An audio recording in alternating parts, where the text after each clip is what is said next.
Today is a big day as it marks 1 year exactly when I started posting videos like this. I think my first one was about Mick Mars retiring from Motley Crue.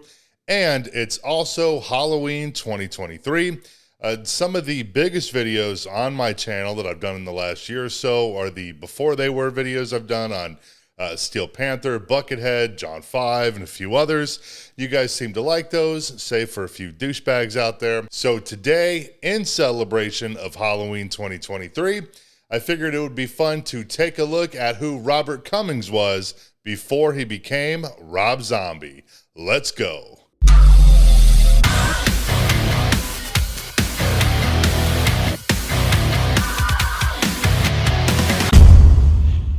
Robert Bartlett Cummings was born on January 12th, 1965 in Haverhill, Massachusetts, as the oldest of two, with his younger brother, of course, being Michael Cummings, better known as Spider One from Powerman 5000, which I'm sure we'll end up doing a video on at some point down the line as well.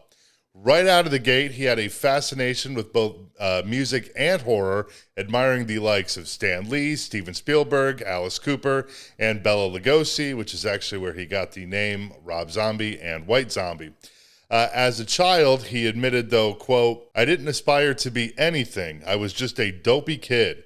Basically, everyone seemed amazing to me as a kid. I grew up in some nowhere town. Anybody that even seemed remotely famous just seemed like they were on another planet." Growing up, both of his parents worked at the carnival, which honestly probably helped develop his love of horror, as at least in my mind, the two were somewhat closely related, I think. But they ended up pursuing other ventures when Rob was 12 after a wild riot that involved setting the carnival tents on fire. Recalling in an interview, Rob said, quote, "Everybody's pulling out guns and you could hear guns going off. I remember this one guy we knew, he was telling us where to go and some guy just ran up to him and hit him in the face with a hammer. Just busted his face wide open. My parents packed up real quick and we took off." Further elaborating to Loudwire years later, he continued, "I think someone just got ripped off for a lot of money on the gambling tents and they came back later and set the tents on fire and it turned into this big riot. It was super violent and crazy, and I think that was when my parents were like, you know what, we might be able to find something better to be doing here. Because me and my brother are in the middle of this. Things are on fire, people beating the crap out of each other." I believe at one point his mom also considered being a nun, but I don't think that ever happened. His entire family, from parents to grandparents, aunts and uncles, were all involved in the carnival business in one way or another, much like my biological father, actually, hilariously enough. And growing up around all of this was actually the source of the title for his third solo album, Educated Horses, which I guess is how they referred to the trained animals at the carnival. As for his love of music, that really came from watching TV, as there was really nobody that he knew that played music or even owned an instrument, and according to him, nobody in his family didn't seem to be interested in music at all. I guess with his brother, that must have came later. So his initial interest was sparked from things such as the Monkees and cartoons like the Groovy Ghoulies and the Archies. When he was around kindergarten age, he ended up getting a guitar and started a short-lived band many, many years down the road in high school, but like most people, it ended up being nothing more than just a garage band. Rob would eventually graduate high school in 1983, even receiving a scholarship to attend college at Parson School of Design in New York, but was eventually kicked out after a year and a half in. According to Rob, though, he shouldn't have even graduated high school, but he signed up for so many art classes that as long as he got his artwork turned in time, he would be able to make it through, which honestly, that's a pretty genius scam to make it through school, if you ask me. As Rob previously recalled in an interview about his time at Parsons, "I just fucked around until my grades were so low they kicked me out. But what I did learn is that school is a waste because the teachers are I love to paint. I got a scholarship in high school to go to Parsons. When I went to Parsons, the teachers were such dicks all the time to the students. And then one day the teacher brought in his work and I was like, you've got to be fucking kidding me. You're a fucking hack. And I was like, fuck you and fuck this. Nobody fucking knows anything. And that is what I learned from school. During his time at Parsons, he wound up meeting Sean Yseult, who would go on to not only be his girlfriend, but together the two would form White Zombie in 1985, along with guitarist Paul Kostabi and Peter Landau on drums. They would eventually release their first EP, Gods on Voodoo Moon, in November of '85. Around the same time that White Zombie got going, he was working at Broadcast Arts in New York City, and by 1986, Broadcast Arts was doing the Pee-wee's Playhouse show, of which Rob was a production assistant. Recalling his time on the show in the wake of Pee Wee Herman star Paul Reubens back in August, he shared, "So sad to hear about the death of Paul Reubens. He was amazing. Back in 1986, I was lucky enough to be working at a place called Broadcast Arts in NYC when they announced they were doing his new show, Pee-wee's Playhouse. It was a very unconventional setup with the Playhouse built in a loft space on Broadway, not a soundstage. I can still remember his first day in the office. Everyone was waiting for Pee-wee to get off the elevator. When the doors opened, out stepped Paul looking exactly like his mugshot. He took one look at the live band playing Tequila, rolled his eyes, and walked straight into a meeting. Everyone was bummed. I thought it was hilarious. Only talked to him once. He asked me where the restroom was, and I said, right over there. After the first season, they moved the whole show to California, and the rest is history." By this time, he had begun using the stage name Rob Straker, which appeared on the first two full-length White Zombie records, Soul Crusher in November of '87 and Make Them Die Slowly in March of '89.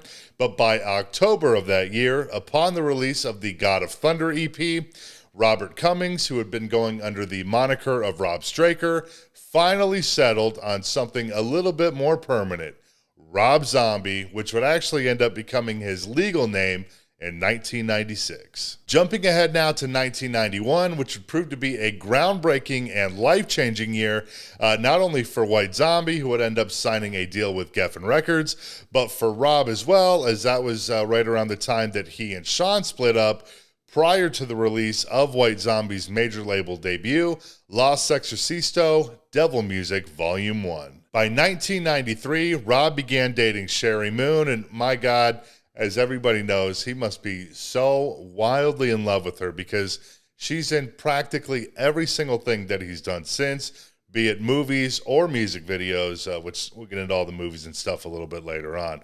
But holy God, she's in literally everything. White Zombie would go on to release their final studio album in 1995, Astro Creep 2000, before eventually disbanding in '97 and Rob's solo debut, Hellbilly Deluxe, releasing in '98.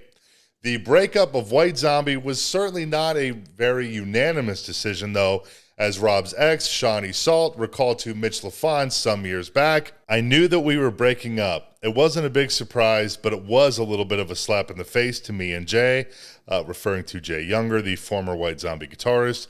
"When we had after 1 year, we were supposed to be taking a break, and then we were going to have a call and talk about getting back together and making a record. I knew that we weren't getting back together, but literally the next, Jay and I both said, we have more riffs. We'd love to write some more music.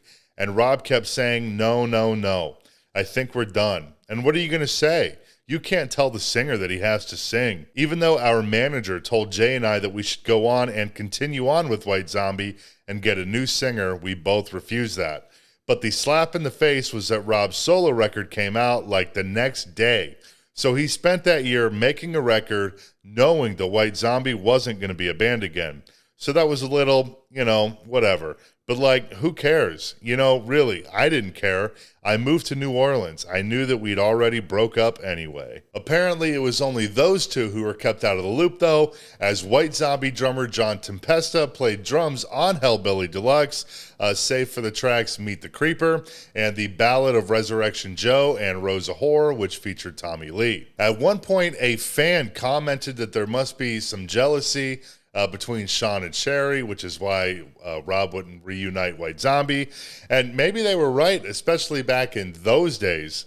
Certainly, though, that would not be the case anymore, I don't think. Real quick here, I got to give a shout out to Mammoth Headwear for sponsoring this video, because maybe you're like me and you have a massive head, always struggling to find a hat that fits you properly, check out Mammoth Headwear. I'm actually wearing the hat right now. You can't tell it's backwards, but it really is Mammoth Headwear, and it really does fit like a dream. You can check out the link down below and use promo code Logan at checkout for 10% off your order. It's not just hats either. They got all sorts of stuff, shirts, hoodies, beanies, all that kind of stuff. Mammoth Headwear is the undisputed place to go if you have a massive head like I do. Obviously, Hellbilly Deluxe would go on to serve as a launch pad for an extremely successful solo career for Rob, arguably setting himself up to have a bit more of a foot in the door, so to speak, when it comes to filmmaking. But at the same time as launching his solo career, he also started a, I believe now defunct, record label, Zombie A Go-Go Records. The label included releases from such acts as the Ghastly Ones and the Bomboras, as well as a 1998 compilation titled Halloween Hootenanny, which featured tracks from Zombie himself, as well as Reverend Horton Heat, among many, many others.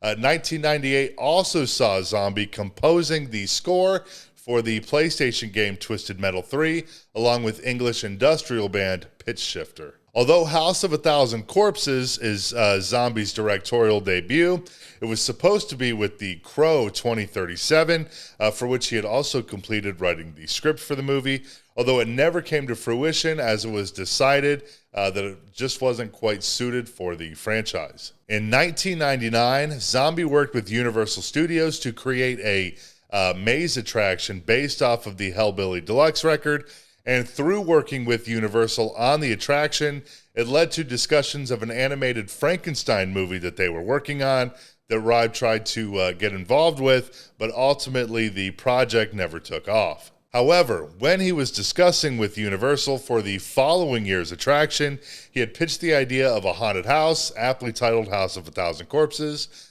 which they ended up rolling with. They liked it so much, although due to political reasons, they ended up changing the name to American Nightmare, which is sort of ironic given that the theme song for the Howard Stern Show is Rob Zombie's Great American Nightmare song, which is great. But I believe that Stern's use of the song predates this by quite a few years. That was probably, 97, 98, something like that. For what it's worth, though, although the attraction ended up changing its name, it still had all sorts of House of a Thousand Corpses stuff incorporated, including a Captain Spaulding sign and interviews and with the cast and a trailer for the movie while you were waiting in line. House of a Thousand Corpses, his directorial debut, wound up releasing in 2003, just 2 years after the release of his second solo record, The Sinister Urge, in 2001, which received pretty positive reviews, but ultimately it failed to reach the sales figures of Hellbilly Deluxe. In between the movie releasing in 2003 and his third album, Educated Horses, releasing in 2006, Zombie was involved in a number of projects, including launching 3 comic series, the Spook Show International, The Nail, and Bigfoot, and releasing the Thousand Corpses sequel, The Devil's Rejects, in 2005. He also had voice roles on such animated series as Spider-Man, the new animated series, which, by the way, was fantastic. I think it was on MTV, and it had Neil Patrick Harris in the role of Peter Parker and Spider-Man. It was really, really great. And Zombie also appeared in Justice League Unlimited. Upon the 2006 release of Educated Horses, the reviews came in quite a bit more negative than with his previous 2 efforts, and would go on to be his last record released via Geffen. Following Educated Horses' poor sales, Zombie would shift focus pretty much entirely to directing, releasing both Halloween 1 and 2 remakes, which, in my opinion, the first Halloween movie that he did was phenomenal. The whole bit where half of the movie is Michael Myers as a kid. Really, really great stuff, I think.